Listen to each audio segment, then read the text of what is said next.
Y aún más que eso, has impartido de tu gracia, porque a pesar de ser merecedores de la muerte, tú enviaste a tu Hijo para que muriera por causa de nuestros pecados y así salvarnos, oh Dios, de la horrenda muerte del castigo eterno.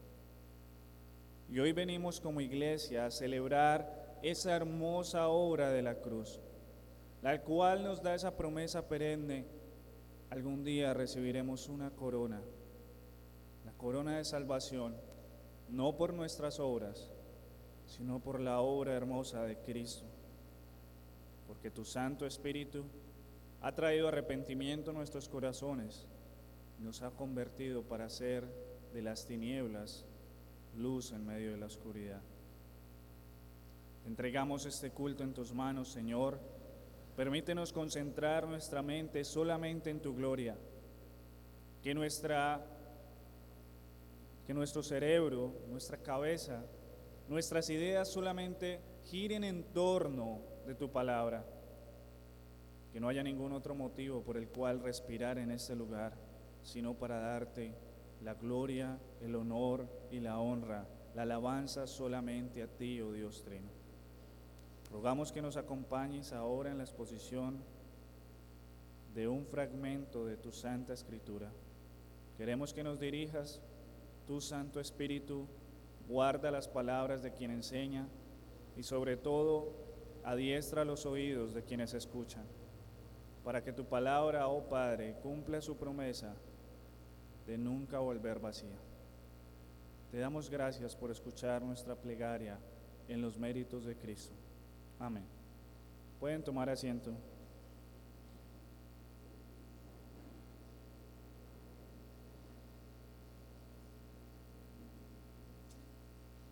Continuando con la enseñanza de la confesión de fe, hoy vamos a evocar uno de los capítulos que ya nuestro pastor Sergio nos ha enseñado. Y quiero que todos ustedes, o al menos los que nos han acompañado a lo largo de la escuela dominical, tengan memoria de lo que es la sola fe, o la fe sola. No hay justificación sino por la fe en Jesucristo. Precisamente les hago esta petición porque en el día de hoy miraremos uno de los aspectos de la salvación aplicada en aquel que ha sido redimido. Sabemos que el Señor ha predestinado desde antes de la fundación del mundo. Sabemos que ha elegido incondicionalmente a los suyos. Por estos el Señor dio una expiación limitada por su pueblo, envió a su Hijo a morir por ellos. Estos han sido llamados eficazmente para ser salvos delante de la presencia de Dios, y algún día, en su santa voluntad, después de un largo proceso de santificación en esta tierra, serán glorificados en los cielos. Esto ya lo hemos aprendido con el resumen de los 5 puntos del calvinismo o las doctrinas de la gracia. Pero ahora miraremos es cómo esto ocurre en la persona, en el individuo, cómo ocurre la salvación en cada uno de nosotros, de qué manera surte efecto ese llamamiento eficaz que algún día hace el Espíritu Santo sobre el alma pecadora. Hoy miraremos acerca del arrepentimiento, el arrepentimiento para vida. Y vamos a hacer claridad en algo. Hoy hablaremos es acerca del verdadero arrepentimiento que salva al hombre pecador. Luego más adelante daré mis explicaciones de por qué hago esta distinción. Les pido que por favor vayamos al libro de Jeremías, capítulo 4. Y voy a leer un texto, o vamos a leer ese texto con el fin de situarnos en todo el contexto del tema del arrepentimiento. Jeremías capítulo 4, versículos 1 al 4. Dice el profeta Jeremías, enviado por la palabra de Dios: si te volvieres, oh Israel, dice Jehová, vuélvete a mí. Y si quitares de delante de mí tus abominaciones, y no anduvieres de acá para allá, y jurares, Vive Jehová en verdad, en juicio y en justicia. Entonces las naciones serán benditas en él y en él se gloriarán. Porque así dice Jehová a todo varón de Judá y de Jerusalén: harad campo para vosotros y no sembréis entre espinos.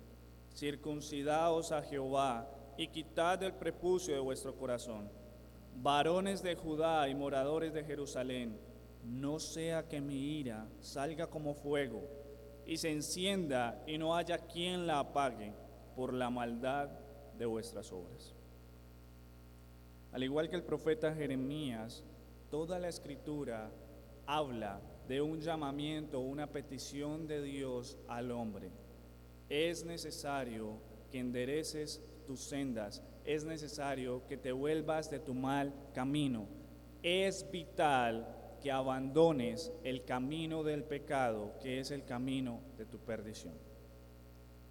De una manera más simple, toda la Escritura enseña acerca del arrepentimiento.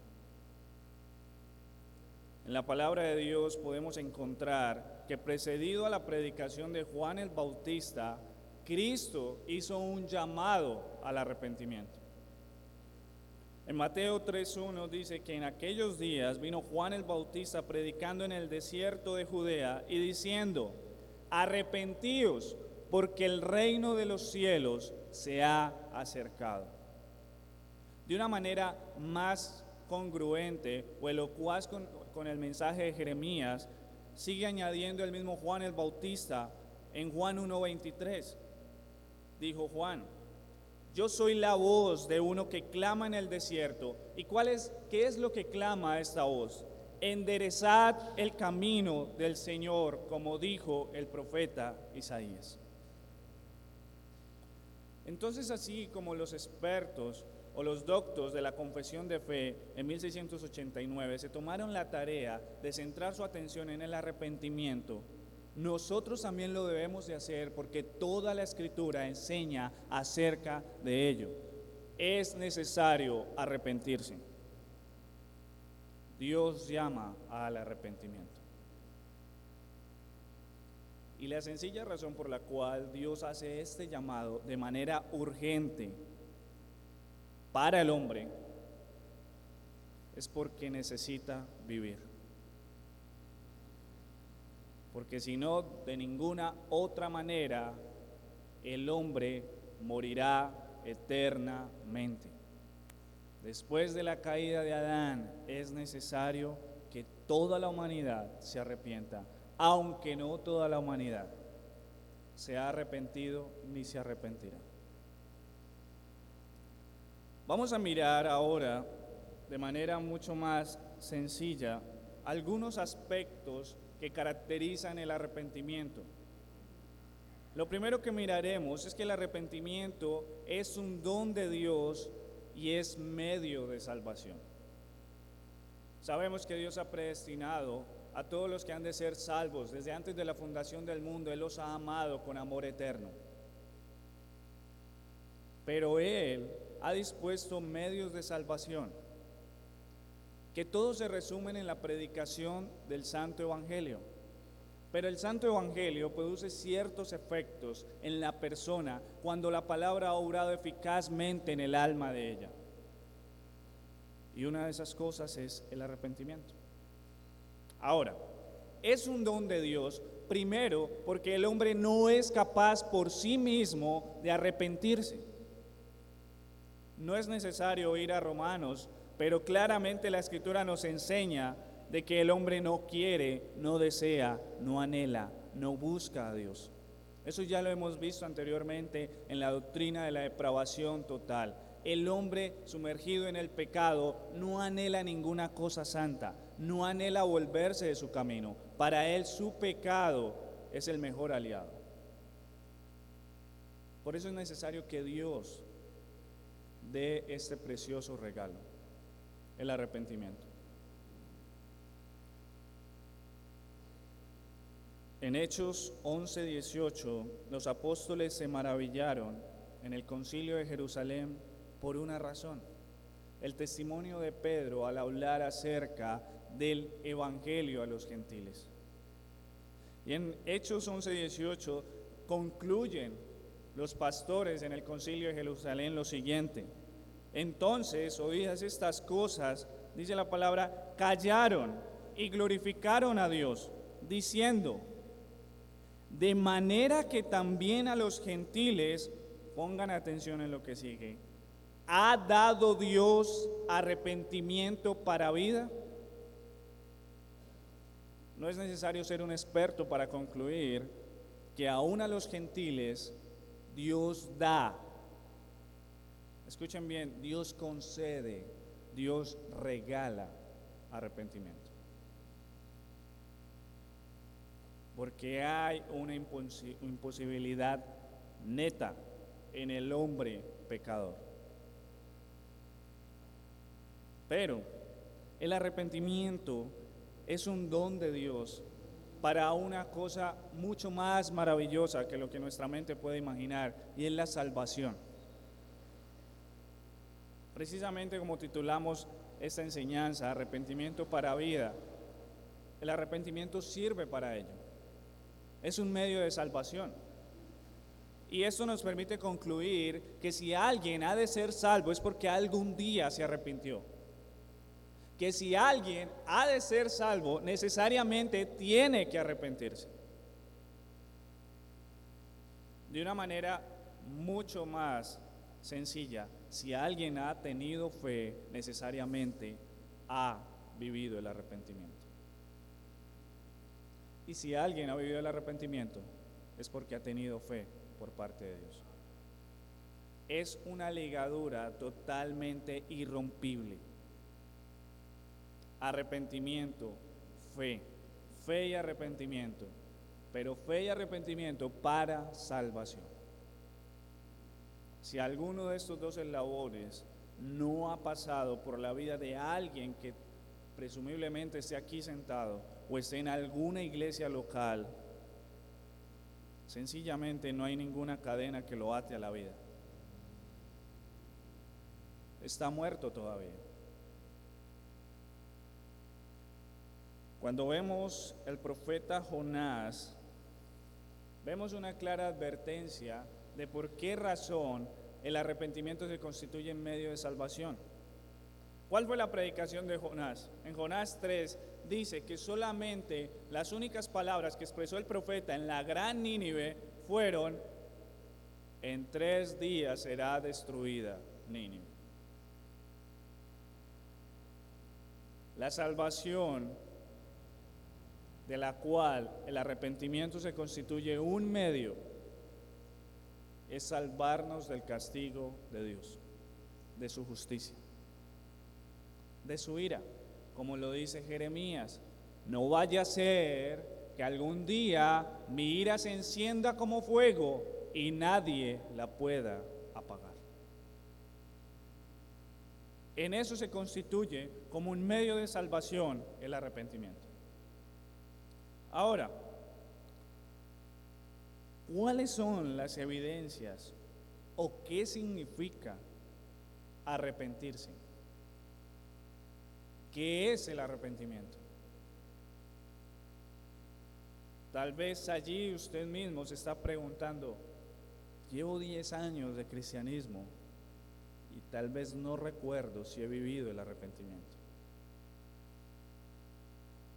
Tal vez usted allí se esté preguntando: ¿y qué puedo hacer para experimentar el arrepentimiento?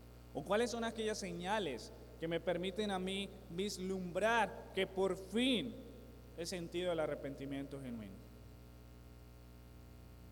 Bueno, tanto el Antiguo como el Nuevo Testamento han entendido que la palabra arrepentimiento significa dar una vuelta, tomar un giro.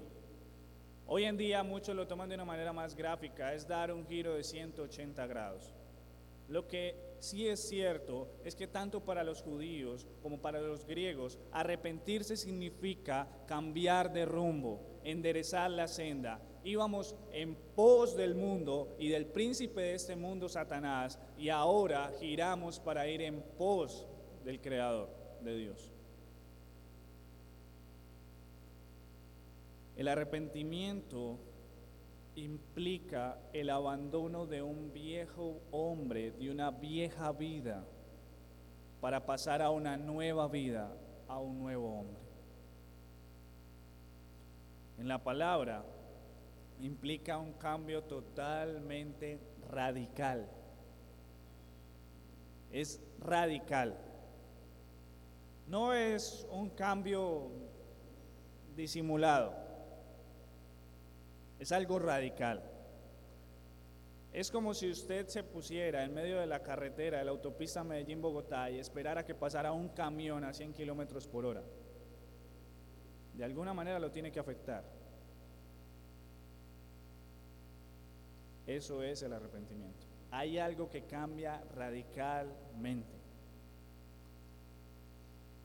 A Pablo, experimentando acerca del arrepentimiento, Cristo le dice: es muy complicado, Pablo, que des coces contra el aguijón. En sencilla manera es muy complicado, Pablo, que le des patadas a un aguijón. Tarde que temprano, el único que sale lastimado eres tú.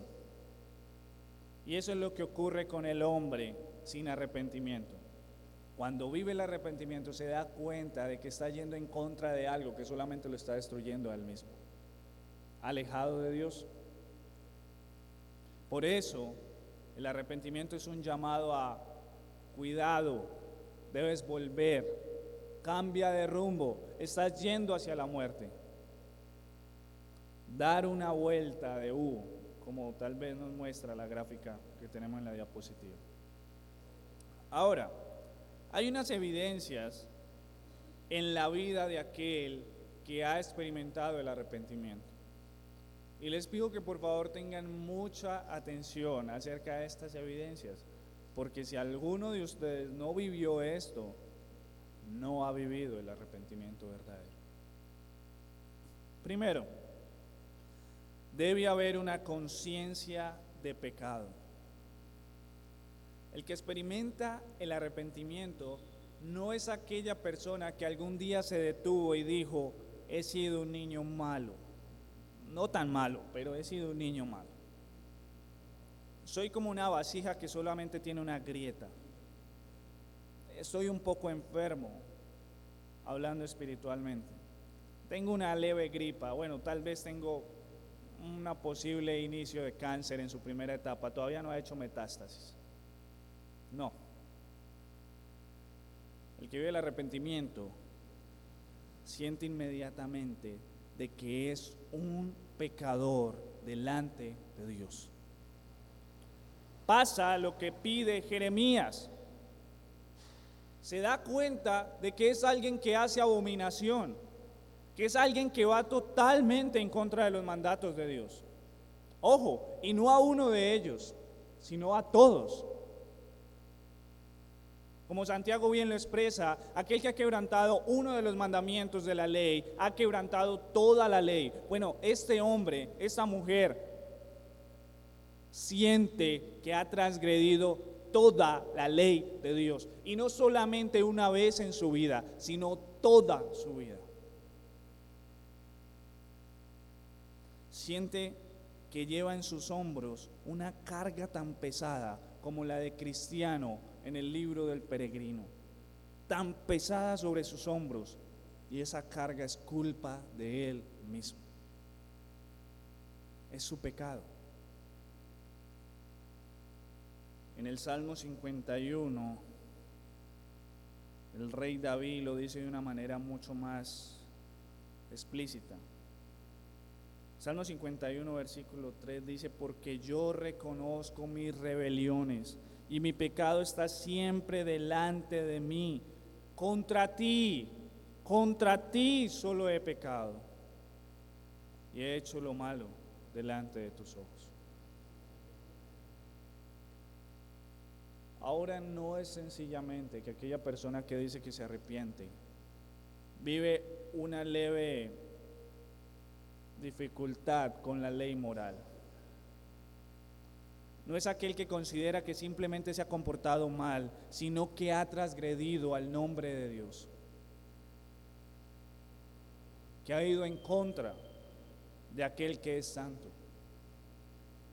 Y su reacción es como la del profeta Isaías, cuando dice: ¡ay de mí, que soy muerto!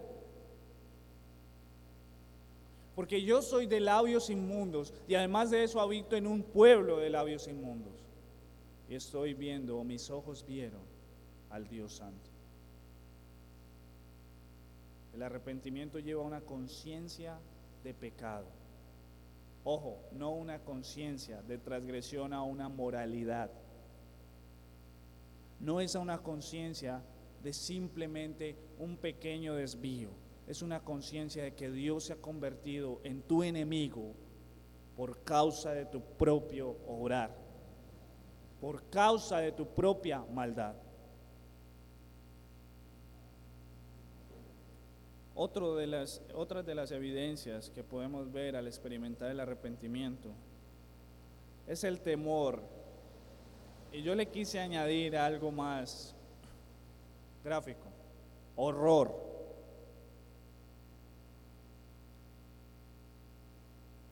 Yo sé que muchos que están aquí están tranquilos en su vida.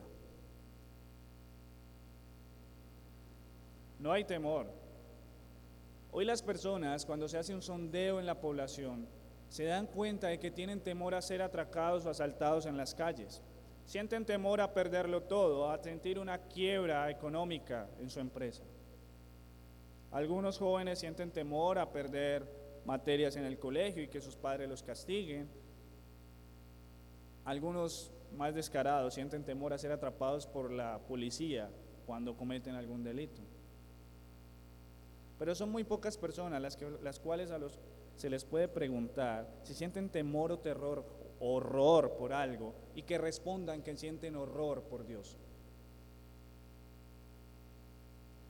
La experiencia del arrepentimiento implica un temor, un horror por Dios. Es tanta la experiencia que se vive de temor que esa persona no es capaz de cerrar sus ojos, de siquiera bajar sus párpados, porque tal vez piensa que cuando vuelva a abrirlos estará en un lugar de tormento. Y no hay peor cosa para el hombre de hoy en día, especialmente para los jóvenes, pensar que la vida está tan segura que no se le puede escapar ni siquiera en estos momentos, con tan solo sufrir un paro respiratorio o un infarto. El arrepentimiento me lleva a un clamor de temor, de horror, como aquel carcelero cuando Pablo y Silas, encadenados, vieron como un terremoto abrió todas las celdas y lo único que hace este carcelero es: ¿qué debo hacer para ser salvo? El horror se apodera del alma y el corazón tiembla. El verdadero arrepentimiento causa esto. Otra evidencia es que se padece de una humillación profunda. Lo más impactante del relato de la mujer pecadora que es llevada ante los pies de Jesús porque fue encontrada en pecado es ver cómo el maestro en ningún momento levanta su rostro. Y muchas veces pensamos en que simplemente él está escribiendo. Pero lo más hermoso de ese relato es ver cómo la mujer tal vez nunca alzó su mirada para ver al maestro. Y ella solo esperaba que una lluvia de piedras le quitaran su vida. Era lo que merecía. Pero lo hermoso de este relato es ver cómo después de todo esto, Cristo levanta su cabeza. Y yo quiero que se detenga un poco en esto. ¿Cómo sería la mirada de esta mujer?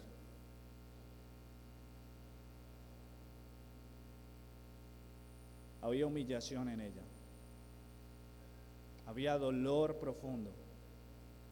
Sabía que era una pordiosera vestida en harapos, que sus vestiduras no eran dignas delante de aquel cuyas vestiduras eran más resplandecientes que el mismo sol. El arrepentimiento me lleva a postrarme delante del trono de Dios, delante de los pies de Cristo, para nunca levantar mi cabeza, sino llorar y derramar lágrimas por el dolor que he causado. Es una humillación tal que la persona no se cree digna de vivir. Sabe que no merece nada, ningún bien. Sabe que Dios no le debe nada, al contrario. Ella está delante de aquel al cual le debe toda su vida, pero que ella descaradamente se la ha negado.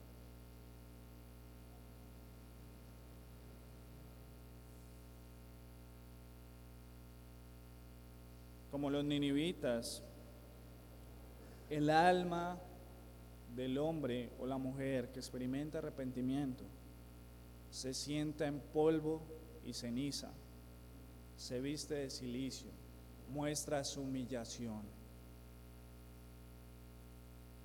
se siente impotente, sabe que no puede hacer nada.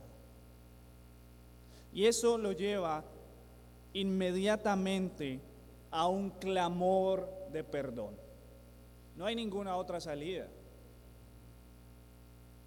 ¿Qué puede hacer? ¿Acaso le podría decir a Dios, permíteme hago algo para satisfacer la maldad que he hecho? No. Hay un clamor de perdón que pide de su gracia. El Salmo 51 dice claramente, hablando acerca del arrepentimiento y lo que sentía el mismo salmista: purifícame con hisopo y seré limpio, lávame y seré más blanco que la nieve. Dame de tu gracia, limpia mi maldad. Solo tú puedes hacerlo, solo en ti puedo encontrar perdón. Necesito de tu perdón. Pero lo más hermoso de esta obra, y recuerden que es un don de Dios, es que el Santo Espíritu trae, además de ese clamor de perdón, una esperanza de que ese clamor puede ser respondido. ¿Recuerdan el relato del ladrón en la cruz? Es increíble la petición que hace este hombre, porque era un hombre que sabía que delante del que estaba allí colgado era nada. Él merecía morir. El que estaba en el madero, no. Pero la petición de este ladrón es: Señor, acuérdate de mí cuando estés en el paraíso. Y esa petición es muy sorprendente porque implica una petición de gracia. Pero lo más maravilloso es que este ladrón creía que el que estaba allí le podía dar esa gracia. Y encontró la mejor de todas las respuestas para cualquier persona: ciertamente hoy mismo estarás conmigo en el paraíso. El arrepentimiento tiene ese clamor desde lo profundo. De lo profundo clamo a ti, pido perdón, renueva mi espíritu, he sido malo, perdóname, dame de tu gracia. Y aunque sabe que no la merece, el Espíritu Santo hace una obra tan sorprendente que hace que esta alma le diga a su maestro: maestro, está bien, soy un perro, soy un perrillo, pero aún los perrillos comen de las migajas de la gracia de su maestro. Y yo no te pido cena, yo te pido migajas de tu gracia.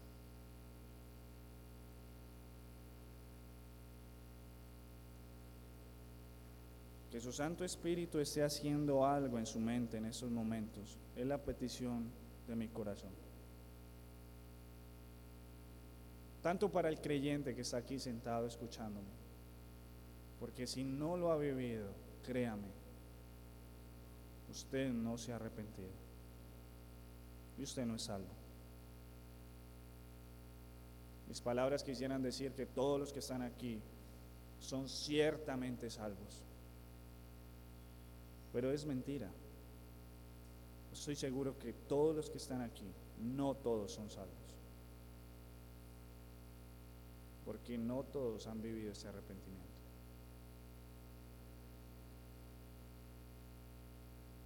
Otro aspecto que miraremos acerca del arrepentimiento es la consecuencia más evidente. Hay muchas consecuencias o muchos frutos del arrepentimiento. He tomado tal vez la que encierra o abarca casi todas los frutos o las consecuencias del arrepentimiento.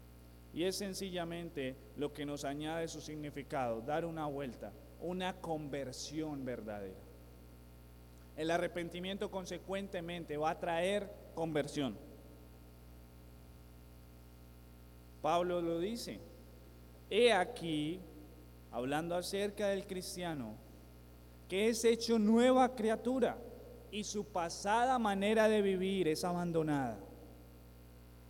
Todo aquel que experimenta el arrepentimiento no solamente implica una actitud de querer cambiar, de saber que debe cambiar de rumbo o tomar la senda frente a Dios, sino que además de ello, eso se vive evidentemente en su vida. Y aquel que mataba ya no lo hace. Y aquel que robaba ya no lo hace. El pecado reinaba en su vida y ahora el pecado ha sido destituido por el Santo Espíritu de Dios. Lo que antes anhelaba se vuelve basura y ahora anhela las cosas espirituales. Desea seguir a aquel que le ha dado el perdón.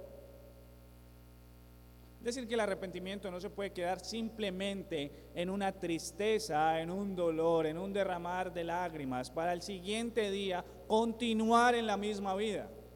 No ha pasado nada. El arrepentimiento hace que el corazón del hombre cambie totalmente su rumbo, siga las sendas de Dios, ame los mandamientos de Dios.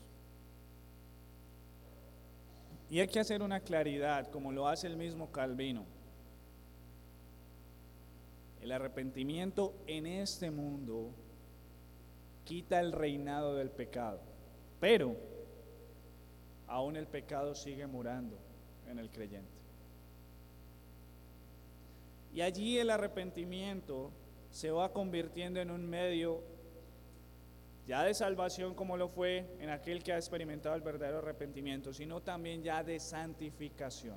Es decir, que el arrepentimiento va a perseguir a aquella persona que ha cambiado su rumbo permanentemente en este mundo hasta que sea llevado por Cristo a su cielo. Esa es la batalla que Pablo tenía y que quería referir siempre a sus hermanos. Él dice que hay un pecado que mora en él. Y él desea hacer lo bueno. Él había experimentado el verdadero arrepentimiento, pasó de ser perseguidor de la iglesia a ser un seguidor de la iglesia. Pero dice, queriendo hacer lo bueno, hago lo malo. Pero aclara, ojo, este ya no soy yo. No, yo no lo deseo. Es el pecado que habita en mí. Lo que está diciendo Pablo es que a pesar de que la persona que experimenta el verdadero arrepentimiento es cambiado su rumbo, va a tener muchas dificultades porque se ha convertido en objetivo militar para Satanás. Y las tentaciones van a permanentemente llegar. Pero esta persona ya no se deleita como el puerco se deleita en el lodo. No. Ve la suciedad del pecado porque recayó e inmediatamente acude nuevamente a su maestro. Señor, perdóname, límpiame otra vez, necesito que me laves. Cambia la percepción totalmente. Pablo dice claramente esto en Hechos. hablando acerca de su predicación. Dice, sino que anuncié primeramente a los que están en Damasco y en Jerusalén y por toda la tierra de Judea y a los gentiles que se arrepintiesen y se convirtiesen a Dios. Y ojo a lo que dice Pablo acerca de esta conversión, haciendo obras dignas de arrepentimiento. Su vida cambia radicalmente. Y las obras externas obviamente cambian. Pero aquí he de hacer una advertencia. Mucho cuidado, porque muchos creen que cambiar ciertos hábitos los convierte en cristianos. No. Hay un cambio en el alma. Joel lo dice claramente. Por eso pues dice Jehová, convertíos a mí con todo vuestro corazón, con ayuno, lloro y lamento.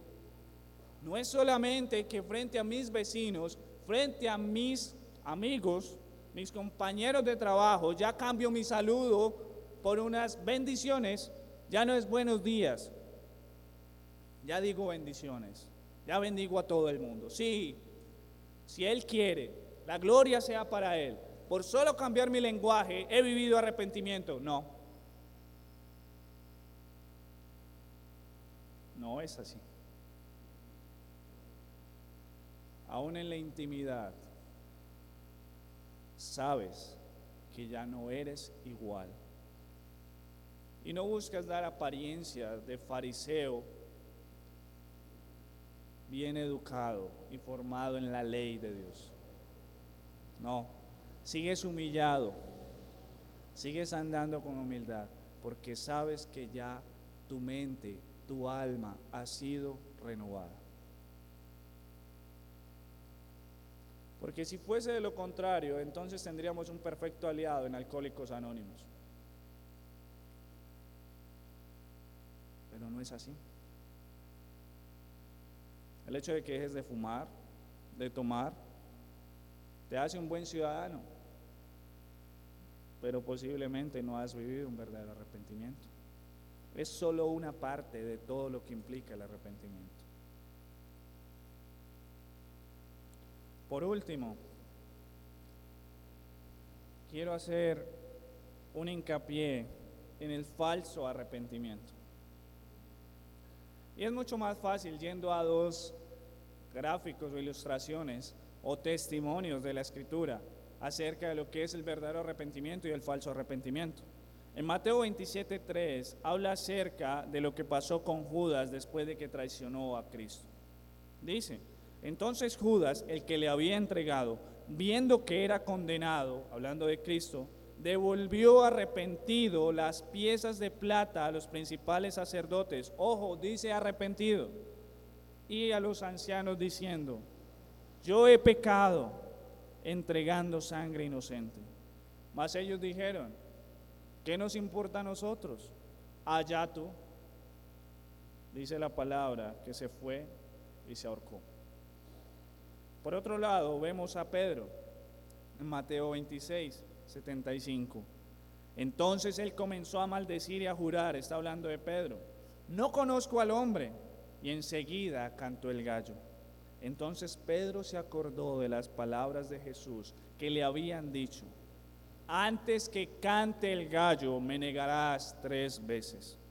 Y saliendo fuera, lloró amargamente. 2 personas que cometieron traición frente a su maestro. El uno le entregó y el otro le negó.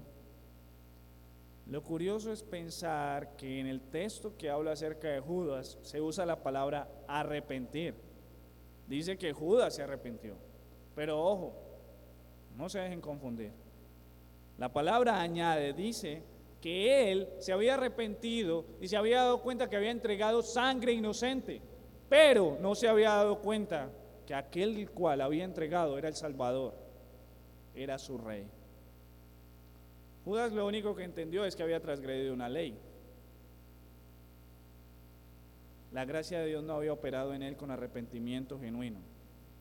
Él lo que vivió fue una tristeza, un dolor, moralmente había hecho algo malo, entregó a aquel a quien no merecía morir. Pero él no experimentó el verdadero arrepentimiento que lo llevaba a pedir perdón a Dios por lo que había hecho. Él siguió siendo el rey de su propio corazón y él tomó la decisión de qué hacer con su propia vida al tomar una soga y ahorcarse en un árbol. Diferente es Pedro. Aunque no se usa la palabra arrepentimiento, se ve claramente las evidencias de un arrepentimiento en Pedro. Pedro sí creía perfectamente en que Cristo era el único al cual podía acudir porque nadie más tenía palabras de vida eterna. Pedro lloró amargamente. Desde lo profundo de su corazón sintió que había traicionado al Rey de Reyes. Y por eso aún después de que le vio, cuando resucitó allí en la playa, cuando le pregunta: Pedro, ¿me amas?, su corazón y su mente se devolvió a aquel momento en que el gallo cantó y le dijo: Maestro, yo sí te amo. Pedro sabía que no había ninguna otra salida para él, era Cristo. Y es precisamente la diferencia entre un falso arrepentimiento y un verdadero arrepentimiento. Muchos de aquí han ahorcado sus vidas porque todavía ellos reinan en su propio corazón. Sienten mucha tristeza. Es más, muchos salen de aquí después de una gran predicación de los pastores, movidos por el Santo Espíritu, lloran amargamente, se duelen, pero siguen reinando en su propia vida. Su vida sigue igual. El verdadero arrepentimiento me lleva a reconocer que solamente en Cristo está la salida y que no me queda otra salida sino buscarlo a Él, desearlo a Él, ir tras sus pies.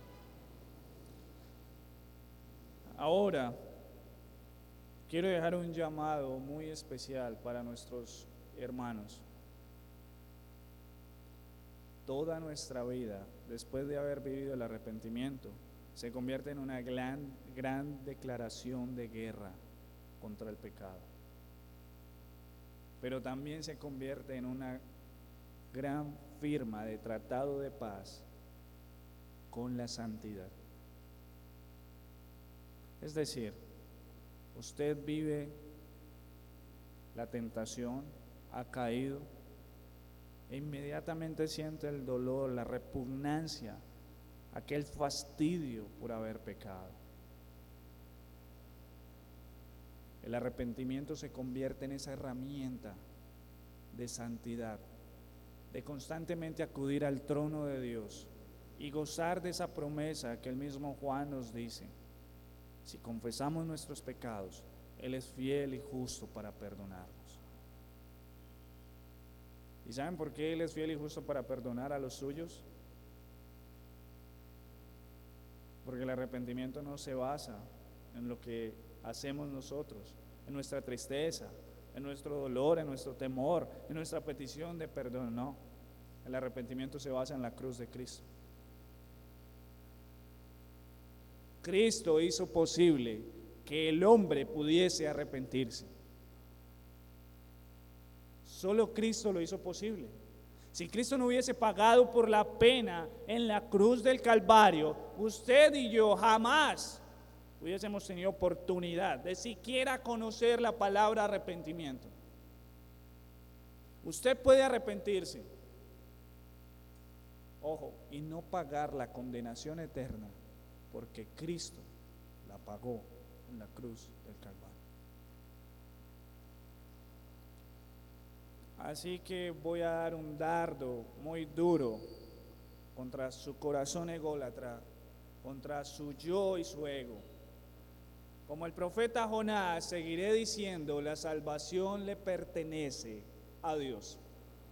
Y aunque usted quiera decir y levantar su mano: yo participé en mi salvación, yo me arrepentí, la palabra le dice: insensato, acalla tu orgullo silencia tu boca, porque Dios, si te ha dado arrepentimiento, fue Él quien te lo concedió.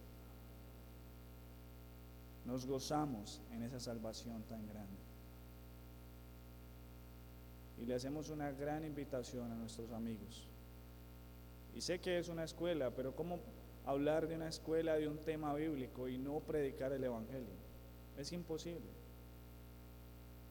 Mi amigo, usted necesita arrepentirse. Usted necesita clamar a Dios por arrepentimiento. Urgentemente lo necesita. Porque puede ser en un minuto, como puede ser en 50 años, usted estará delante del trono de Dios. Y ahí el fuego se encenderá y jamás se apagará. Nadie lo apagará. Oremos. Padre eterno y Dios glorioso, vemos tu santa escritura, lo hermoso de tu gracia, y damos muchas gracias por el arrepentimiento, oh Padre. Pero rogamos, oh Señor, con temor y temblor en nuestro corazón, que si algunos de los que estábamos aquí presentes no han experimentado el verdadero arrepentimiento, tú les concedas arrepentimiento. Padre, te damos gracias porque aún la obra de arrepentirse depende de ti, de la obra de tu Santo Espíritu y no de nosotros. Gracias, Señor, porque tú no solamente das la salvación, sino que das los medios para salvarnos. Y damos gracias porque el Evangelio se siga predicando como Cristo lo predicó. Arrepentíos porque el reino de los cielos se ha acercado. Enderezad vuestras sendas, abandonad vuestro pecado, dejad vuestras abominaciones. Deseamos, Señor, que traigas arrepentimiento a nuestra iglesia, que traigas arrepentimiento a muchas iglesias. Padre, queremos, Señor, que aún después de haber sido convertidos, sigas trayendo mucho más arrepentimiento a nuestro corazón. Que nunca abandonemos tus sendas. Padre, danos la seguridad de que hemos sido constituidos como parte de tu familia. Te lo rogamos, Señor, en Cristo Jesús. Amén.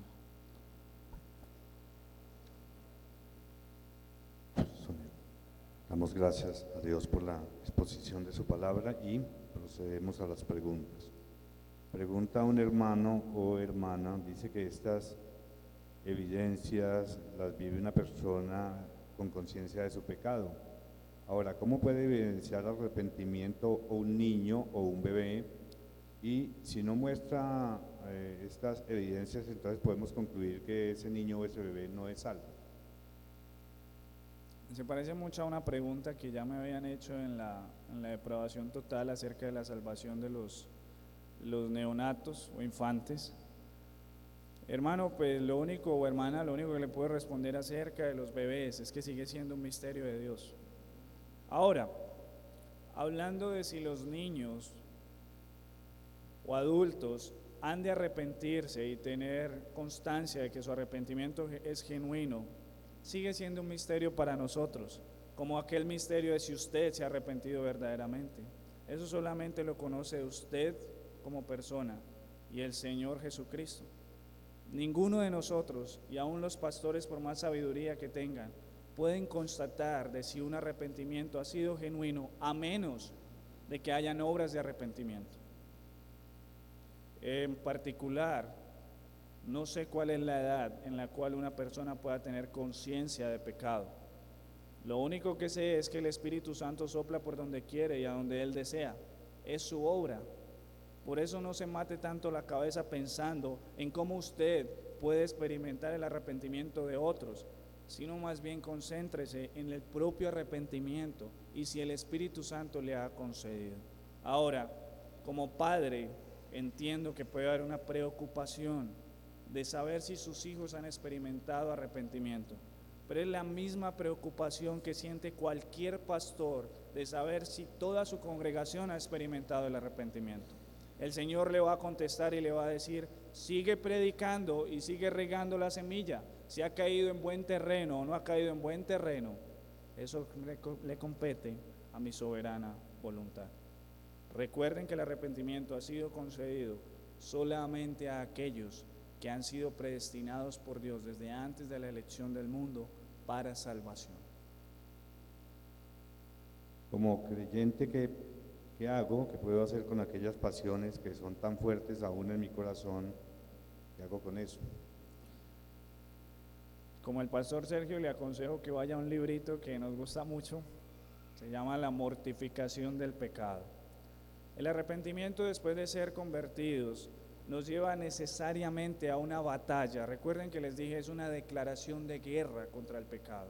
Y debemos de tomar herramientas para poder combatir el pecado. Ahora, algo son muy prácticas y muy obvias. Pues si usted tiene tendencias a la pornografía, pues lo más recomendable es que haga sus sermones, si es un predicador, a mano, o que desconecte la internet, o que lo haga en compañía de su esposa al lado. Si usted tiene problemas con la violencia, pues le aconsejo a que no busque actos de violencia y a estar con personas que lo incitan a la violencia. Si usted tiene problemas de ira, la Santa Escritura nos enseña que la calma, la paciencia son virtud en contra de la ira, que las palabras blandas aplacan la ira. Toda la Escritura nos enseña cómo combatir el pecado, pero eso es una tarea en el creyente que implica de su propio obrar junto con la gracia del Santo Espíritu. Es decir, que no es sentarse o acostarse en la cama y decirle: Señor, ¿cuándo me quitarás este pecado? Si usted es un creyente, usted debe decir: Señor, ayúdame y voy a hacer lo posible para abandonar ese pecado. Bueno, le aconsejo que estudie a John Owen acerca de la mortificación del pecado, y también a William Gurnall. Me parece que es muy buen libro, pero es un poco más extenso, creo que casi igual a la Biblia, pero usted tiene toda una vida para leerlo. Se llama La armadura de Dios, o El cristiano con toda la armadura de Dios. El hermano que presentó la pregunta, le aconsejamos muy especialmente que se ponga bajo supervisión pastoral. Rendir cuentas, estar bajo supervisión pastoral va a ser de muchísima ayuda para ayudarle a vencer esas tremendas pasiones que hay en su corazón. Los pastores, siguiendo la doctrina bíblica de la santificación, podemos guiarle y ayudarle a seguir una especie de protocolo. No hay ningún protocolo escrito en la Biblia, pero uno, a partir de la teología sistemática y de su propia experiencia, va desarrollando ciertos protocolos que le van ayudando a su vez a aconsejar a los hermanos en esa lucha contra las pasiones. Pero el elemento clave es lo que yo he llamado la batalla mental. La batalla mental es poder saber qué hacer cuando la pasión sube con fuerza en el corazón. Las pasiones mundanas, las pasiones pecaminosas son como un dardo de fuego. El dardo viene volando, se pega en tu alma e inmediatamente incendia toda el alma, y tú crees que estás consumido y que la única opción que tienes es pecar, y te sientes absolutamente sin fuerza y crees que no puedes hacer otra cosa sino pecar. Pero eso es precisamente el engaño satánico, la mentira satánica. Tú no tienes que pecar, por fuerte que sea la pasión, porque la muerte de Cristo y el poder del Espíritu que hay en ti te da mucha más fuerza que la fuerza que tiene la pasión. Entonces, si tú actúas de la manera como el Señor enseña, que es utilizando el escrito está. Esta es una sencilla lección que yo doy a todos mis discípulos, a mis hermanos o hermanas a quienes aconsejo. Usa un escrito está. Usa un escrito está. Reacciona con un escrito está. Es una batalla mental. Esa es la parte clave. Ahora, ese elemento clave de la batalla mental va acompañado de muchas otras cosas que el pastor tiene que explicarte. Probablemente la persona que hizo esa pregunta es un bebé espiritual. Que recuerden las categorías de crecimiento espiritual. El joven, os escribo a vosotros jóvenes porque habéis vencido al maligno. El joven es una persona que ya conoce las batallas del pueblo de Dios y vence esas pasiones. Pero el que es vencido por las pasiones es un bebé. Entonces ese bebé necesita cuidado pastoral y los pastores somos como nodrizas.